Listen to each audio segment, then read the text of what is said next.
नमस्कार भक्तजनों। कार्तिक मास की एकादशी को रमा एकादशी का व्रत रखा जाता है। साल की 24 एकादशियों में रमा एकादशी का विशेष महत्व होता है। 4 महीने के बाद भगवान विष्णु अपनी योग निद्रा से जागते हैं। पद्म पुराण के अनुसार रमा एकादशी का व्रत रखने से माँ लक्ष्मी के साथ भगवान विष्णु की भी कृपा मिलती है। दीपावली पर माँ लक्ष्मी का पूजन किया जाता है। माता लक्ष्मी का ही अन्य नाम रमा है, इसलिए इस एकादशी को रमा एकादशी भी कहते हैं। मान्यता है कि इस व्रत को रखने से सभी तरह के कष्टों से मुक्ति मिल जाती है, साथ ही आर्थिक परेशानी भी नहीं होती है। रमा एकादशी की पूजा विधि। एकादशी के दिन सुबह स्नान करें, उसके पश्चात पूजा शुरू करें। पूजा में धूप, तुलसी के पत्ते, दीप, नैवेद्य, फूल और फल आदि का विशेष ध्यान रखें। इस दिन भगवान विष्णु का पीले वस्त्र और फूलों से श्रृंगार करना चाहिए। एकादशी का व्रत पारण इतवादशी की तिथि पर किया जाना चाहिए।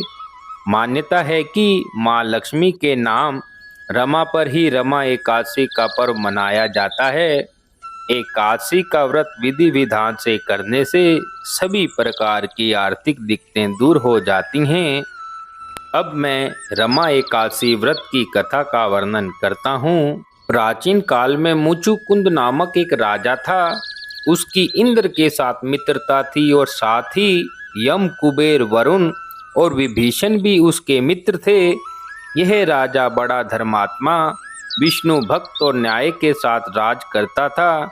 उस राजा की एक कन्या थी जिसका नाम चंद्रभागा था। उस कन्या का विवाह चंद्रसेन के पुत्र शोभन के साथ हुआ। एक समय वह शोभन ससुराल में आया। उन्हीं दिनों जल्दी ही पुण्यदायिनी एकादशी रमा एकादशी भी आने वाली थी। जब व्रत का दिन समीप आ गया तो चंद्रभागा के मन में अत्यंत सोच उत्पन्न हुई कि मेरे पति अत्यंत दुर्बल हैं और मेरे पिता की आज्ञा अति कठोर है। 10वीं को राजा ने ढोल बजवाकर सारे राज्य में ये घोषणा करवा दी कि एकादशी के दिन कोई भी भोजन नहीं करेगा। ढोल की घोषणा सुनते ही शोभन को अत्यंत चिंता हुई और उसने अपनी पत्नी से कहा, हे प्रिय, अब क्या करना चाहिए? मैं किसी प्रकार की भूख सहन नहीं कर सकूंगा। ऐसा उपाय बतलाओ कि मेरे प्राण बच जाएं, अन्यथा मेरे प्राण अवश्य चले जाएंगे। चंद्रभागा कहने लगी, हे स्वामी, मेरे पिता के राज में एकादशी के दिन कोई भी भोजन नहीं करता। हाथी, घोड़ा, ऊंट, बिल्ली, गौ आदि भी तृण, अन्न, जल आदि का ग्रहण नहीं कर सकते। फिर मनुष्य का तो कहना ही क्या। यदि आप भोजन करना चाहते हैं तो किसी दूसरे स्थान पर चले जाएं, क्योंकि यदि आप यहीं रहना चाहते हैं तो अवश्य आपको व्रत करना पड़ेगा। ऐसा सुनकर शोभन कहने लगे, हे प्रिय, मैं अवश्य ही व्रत को करूँगा। इस प्रकार से विचार कर शोभन ने व्रत रख लिया और वह भूख व प्यास से अत्यंत पीड़ित होने लगा। जब सूर्य नारायण अस्त हो गए और रात्रि को जागरण का समय आया, जो वैष्णवों का अत्यंत हर्ष देने वाला था, परंतु शोभन के लिए अत्यंत दुखदायी था। प्रातःकाल होते ही शोभन के प्राण निकल गए।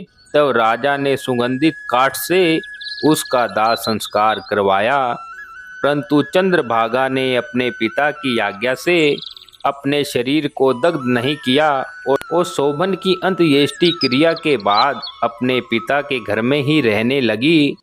रमा एकादशी के प्रभाव से शोभन को मंदराचल पर्वत पर धन धान्य से युक्त और शत्रुओं से रहित एक सुंदर देवपुर प्राप्त हुआ।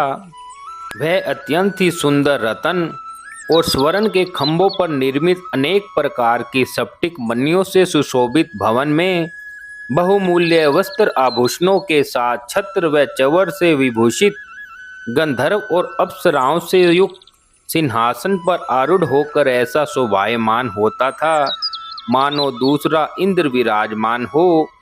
एक समय मुचुकुंद नगर में रहने वाले एक सोम शर्मा नामक ब्राह्मण तीर्थ यात्रा करते हुए इधर घूमता हुआ निकला और उसने शोभन को पहचान लिया कि यह तो राजा का जमाई शोभन है। वह उसके निकट गया। शोभन भी उसे पहचान कर अपने आसन से उठकर उसके पास आया और प्रणाम आदि करके कुशल प्रश्न किया। ब्राह्मण ने कहा कि राजा मुचुकुंद और आपकी पत्नी कुशल से है।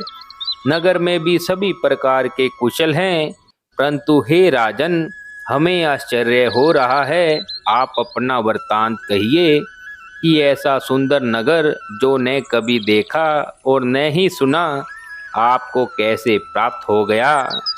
तब शोभन बोला कि कार्तिक कृष्ण की रमा एकादशी का व्रत करने से मुझे यह नगर प्राप्त हुआ है, परंतु यह अस्थिर है। यह स्थिर हो जाए ऐसा उपाय कीजिए। ब्राह्मण कहने लगा, हे राजन, यह स्थिर क्यों नहीं है और किस प्रकार स्थिर हो सकता है, आप बताएं, मैं अवश्य ही वह उपाय करूँगा। मेरी इस बात को आप मिथ्या न समझें। शोभन ने कहा, मैंने इस व्रत को श्रद्धा रहित होकर किया है, अतः यह सब कुछ अस्थिर है। यदि आप मुचुकुंद की कन्या चंद्रभागा को सब वृत्तांत कहें तो यह स्थिर हो सकता है। ऐसा सुनकर उस श्रेष्ठ ब्राह्मण ने अपने नगर लौटकर चंद्रभागा से सब वृत्तांत कह सुनाया। ब्राह्मण के वचन को सुनकर चंद्रभागा बड़ी प्रसन्नता से ब्राह्मण से कहने लगी, हे ब्राह्मण, यह सब बातें आपने प्रत्यक्ष देखी हैं या स्वप्न की बातें कह रहे हैं। ब्राह्मण कहने लगा, हे पुत्री, मैंने महावन में तुम्हारे पति को प्रत्यक्ष रूप से देखा है, साथ ही किसी से विजय न हो ऐसे देवताओं के नगर के समान उनका नगर भी देखा है। उन्होंने यह भी कहा है कि यह स्थिर नहीं है। जिस प्रकार वह स्थिर रह सके सो उपाय करना चाहिए।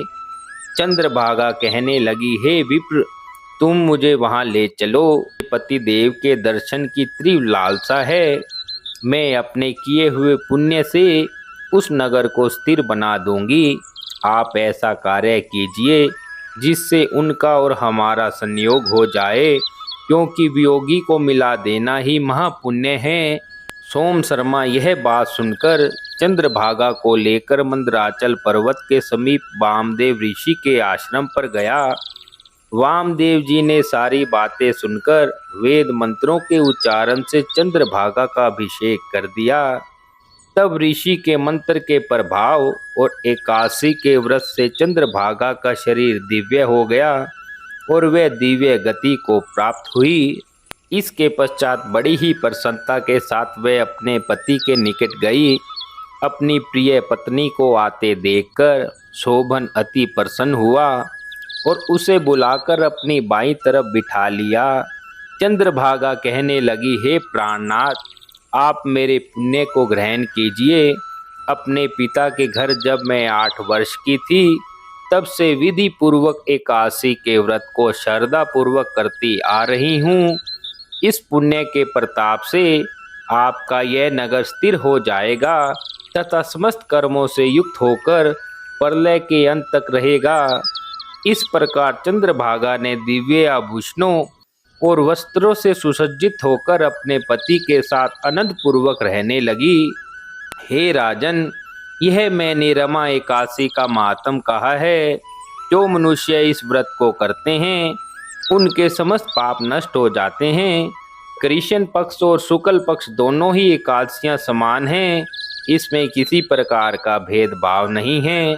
दोनों समान फल देती हैं।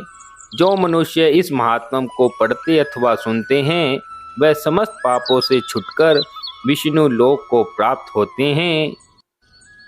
इस प्रकार रमा एकादशी व्रत की कथा को पूर्ण किया जाता है।